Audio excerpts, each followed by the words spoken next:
بسم اللہ الرحمن الرحیم اللہم صلی علی سیدنا محمد وعلی آل سیدنا محمد واصحاب سیدنا محمد مبارک وسلم علیہم۔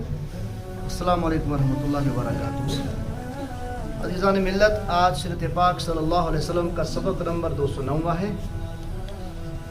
صلح حدیبیہ کے واقعاتوں کو ہم پڑھ رہے ہیں، اختتام پر ہیں صلح حدیبیہ کے واقعات۔ گزشتہ سبق ہم نے پڑھا تھا کہ حدیبیہ سے نکلنے کے بعد، معاہدے ہونے کے بعد، جب آپ صلی اللہ علیہ وسلم مدینہ کی جانب رواں تھے تو عورتوں کا مسئلہ، مستورات کا مسئلہ درپیش آ گیا تھا۔ اس مسئلے کو دیکھ کر آپ صلی اللہ علیہ وسلم نے وہ مسئلہ حل کر دیا تھا۔ کس طریقے سے حل کیا گیا تھا، پھر قرآن مقدس کی آیت مبارکہ کیا تھی، یہ گزشتہ 208 والے سبق میں ہم نے کل پڑھ دیا تھا۔ لیکن اس کے بعد اب ایک اور مسئلہ کھڑا ہو گیا وہاں پر۔ آج کا جو سبق ہے، جس کا عنوان ہے کمزور مسلمانوں کا مسئلہ بھی حل ہو گیا۔ کل کا سبق تھا کہ عورتوں کا بھی مسئلہ حل ہو گیا، آج کمزور مسلمانوں کا بھی مسئلہ حل ہو گیا۔ مسئلہ حل کیا ہو گیا تھا، اس کے بعد کیا واقعہ آ گیا؟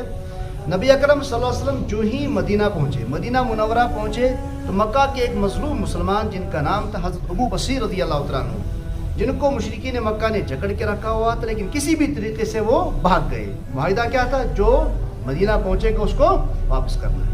تو یہ کسی بھی طریقے سے بھاگ کر مدینہ المنورہ پہنچ گئے۔ جو ہی یہ پہنچے تو مشرکین مکہ کے 2 سردار ان کے پیچھے ہی مدینہ پہنچ گئے، اور رسول اللہ صلی اللہ علیہ وسلم کے پاس خدمت میں حاضر اور کہا کہ معاہدے کے مطابق آپ اس ابو بصیر رضی اللہ عنہ کو ہمارے حوالے کر دیجئے۔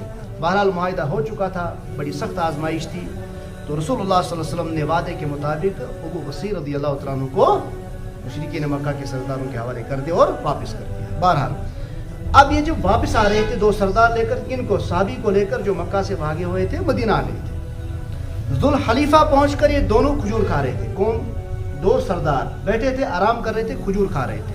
تو حضرت ابو بصیر رضی اللہ عنہ نے فرمایا، او فلاں، تیری تلوار بڑی پیاری ہے، بہت اچھی ہے، بڑی تیزدار ہے۔ یہ لوگ امس میں تلوار بارسوں واریاہ تعریف کرن، یعنی کہ امس تو پھوس کھانا، اس کو گھمنڈ چڑھانے لگا کہ تیری تلوار بڑی زبردست ہے، تو نے کتنے مار کے اس سے کیے ہوں گے۔ یہ لوگ اتھے کے لیے صاحب کہت کرنا کس سے امس سردار سے، مشرک سردار سے۔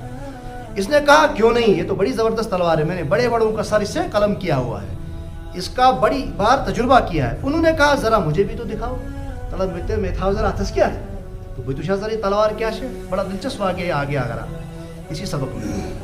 تو بہرحال اس شخص نے، سردار نے وہ تلوار اٹھا کر اس کے ہاتھ میں دے دی۔ جو ہی ابو بصیر رضی اللہ تعالیٰ عنہ کے ہاتھ میں تلوار آ گئی تو انہوں نے تلوار کے ایک وار سے اس کی گردن اڑا دی، اور جو دوسرا تھا وہ اس جذبے کو دیکھ کر، اس جوش کو دیکھ کر بھاگ گیا۔ اور بھاگا کس طرف؟ مدینہ کی جانب، مکہ کی جانب نہیں، مدینہ کی جانب بھاگ گیا۔ مدینہ پہنچتے نبی اکرم صلی اللہ علیہ وسلم کو کہنے لگا، میرا ساتھی تھا، تلوار دکھانے کے چکر میں وہ مارا گیا، اب یہ میرے پیچھے کہیں مجھے نہ مار دے، تو اس لیے مجھے کسی بھی طریقے سے بچا لیجیے، بہرحال میرا بھی کام کہیں کر نہ جائے۔ اتنے میں حضرت ابو بصیر رضی اللہ عنہ بھی پہنچ گئے۔ وہیں امنی پاتا انہوں نے عرض کیا، رسول اللہ صلی اللہ علیہ وسلم، آپ نے تو اپنا وعدہ پورا کر دیا، ٹاٹن نبی پاک صلی اللہ علیہ وسلم کو پنن وعدہ یہ معاہدہ حوالہ تھا کرت، ویتما سے کیا ذمہ داری، اب تو یہ ان کا قیدی ہے نا، اب وہ کچھ بھی کرے، وہ اس کو مار دیں یا یہ اس کو مار دیں۔ بہرحال انہوں نے کہا کہ آپ نے تو وعدہ پورا کر دیا اور میرا ان سے اب کوئی معاہدہ نہیں ہے۔ نبی اکرم صلی اللہ علیہ وسلم نے فرمایا، بہت جنگ بڑکانے والا ہے تو تاسا کر سکام ام سید یہ جنگ بڑکن، اس لیے بہتر سکر کا وتھا بیاکھ اختیار، کاش کوئی اس کا ساتھی ہوتا ہے کہ نبی پاک صلی اللہ علیہ وسلم کاش ہے مجھ ساتھی تاکہ کرے پن روز بسر کیا گھا کن پاسس نیرت۔ وہ سمجھ گئے کہ پھر واپس بھیجنا پڑے گا کہ تو نبی پاک صلی اللہ علیہ وسلم وعدہ کر معاہدہ کرمت یہ بے منگنی میں وہیں تو سنن تم مشرکین مکہ مر تھی، تمو کر کما تم وہ گئی چلت، لہٰذا یہاں سے بھاگ کر سمندر کے کنارے چلے گئے۔ یہ صحابی وہ سمندر کے کنارے جہاں سے قریش کے تجارتی قافلے گزرتے تھے، وہ وقت کچھ جو ہے امنوس پتہ ہے، یہ اس ٹھکانے پہ رہے جہاں سے مشرکین مکہ کے قافلے گزرتے تھے۔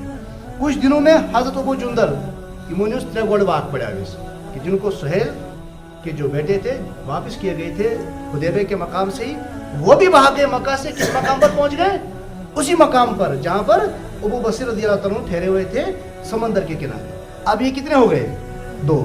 اب قافلے گزر رہے مشرکین مکہ کے، بس پھر تو بس جس مظلوم کو پتہ چلتا مکہ سے پتہ اس لگن کہ ہے پننی جائے سن سۭتی اگر اس مدینہ گژھو تو واپس کریں، معاہدہ گوٚمُت، اس لیے انہوں نے رخ کون سے اختیار کیا ہے؟ سمندر والا رخ اختیار کیا۔ تم وہ سمندر کے کنارے